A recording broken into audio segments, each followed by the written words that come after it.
Welcome to study channel. मेरा नाम है मोहम्मद कैसर। बात करेंगे हम लोग बिहार शिक्षक भर्ती परीक्षा में यदि आप पास होते हैं, फाइनली सेलेक्ट होते हैं बिहार में प्राथमिक शिक्षक के पद पर, तो आपको सैलरी कितनी मिलेगी, फर्स्ट सैलरी आपकी क्या होगी, तो ये मैं यहाँ पर आपको बताने जा रहा हूँ। काफ़ी छात्र इंटरेस्टेड थे इसे जानने के लिए, तो लास्ट तक बने रहें। आपको मैं बिल्कुल डिटेल बताऊँगा कि आपको एग्जैक्टली सैलरी कितनी मिलेगी। सबसे पहली चीज़ आप यहाँ पर देख सकते हैं नोटिफिकेशन में बेसिक पे PRT के लिए रखा गया है 25,000 रुपये। तो 25,000 रुपये तो ये बेसिक पे है। इस पर आपको DA मिलेगा, यानी डियरनेस अलाउंस, महंगाई भत्ता, HRA, मेडिकल वगैरह सब कुछ, और कुछ चीज़ें करती भी हैं जो कि आपको पता ही होगा NPS के तहत, न्यू पेंशन स्कीम के तहत। तो टोटल कितनी सैलरी बनेगी, कितना कटेगा, सब कुछ कैलकुलेशन करते हैं। तो दोस्तों, बिहार के प्राथमिक शिक्षकों का जो मूल वेतन है, बेसिक पे है, वो 25,000 रुपये है।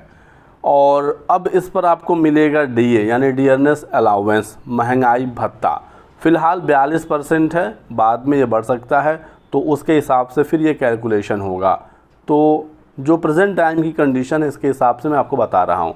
तो जो DA है वो बेसिक पे पर मिलता है, यानी कि 25,000 आपका बेसिक पे है, इस पर 42% हमें मिलेगा DA, तो ये निकल कर आएगा 10,500। ठीक, तो ये हमारा हो गया। फिर HRA, हाउस रेंट अलाउंस, मकान किराया भत्ता, हम यहाँ पर 2,000 लेकर चल रहे हैं। ये लोकेशन के हिसाब से मिलता है। तो ये आप देख लीजिए HRA जो बिहार में मिलता है किस हिसाब से मिलता है। यदि आपकी नियुक्ति होती है ग्रामीण क्षेत्र में तो 4% बेसिक पे का आपको HRA मिलेगा, यानी कि 1,000 रुपये। नगर निगम क्षेत्र में 1,500 रुपये मिलेगा, शहरी क्षेत्र में 2,000, और यदि आपका नियुक्ति पटना नगर निगम क्षेत्र में होता है तो 16% यानी 4,000 रुपये तक आपको HRA मिल जाता है। तो फिलहाल हम लोग एक एवरेज के तौर पर 2,000 रुपये लेकर चल रहे हैं। बाकी ये आपके ज्वाइनिंग पर डिपेंड करेगा कि आपको नियुक्ति किस जगह पर मिलती है। तो ये चीज़ अब आप यहाँ से क्लियरली समझ सकते हैं। तो HRA हमारा हो गया 2,000 रुपये, CTA हो गया 2,130 रुपये, मेडिकल के लिए मिलता है 1,000 रुपये। ये सब कुछ प्रति महीना है, ये आपको ध्यान रखना है, क्योंकि सैलरी प्रति महीने मिलती है, तो उसी के हिसाब से कैलकुलेशन हम कर रहे हैं। तो इतनी चीज़ें हैं जो हमें मिलती हैं। यदि हम सबको ऐड करें तो ये टोटल निकल कर आएगा 40,630। ये हुई ग्रॉस सैलरी। तो 40,630 रुपये आपको टोटल मिल जाता यदि आपको पूरी सैलरी मिलती। लेकिन इसमें से कुछ कटौती होती है। आपने सुना होगा NPS, नेशनल पेंशन स्कीम के बारे में। तो कितनी कटौती होती है, किस प्रकार से होती है, और फाइनल इन हैंड कितना सैलरी मिलता है, इसको हम लोग देख लेते हैं। तो NPS के तहत 10% की कटौती होती है प्रति माह, और ये जो 10% की कटौती होती है ये आपका जो बेसिक पे है प्लस DA, इन दोनों को जोड़कर उस पर 10% NPS काटा जाता है। तो 25,000 हमारा बेसिक पे है, 10,500 DA है, यानी कि 35,500। 35,500 का 10% कितना आएगा, 3,550 रुपये। तो प्रति माह आपके अकाउंट से 3,550 रुपये कट जाएगा।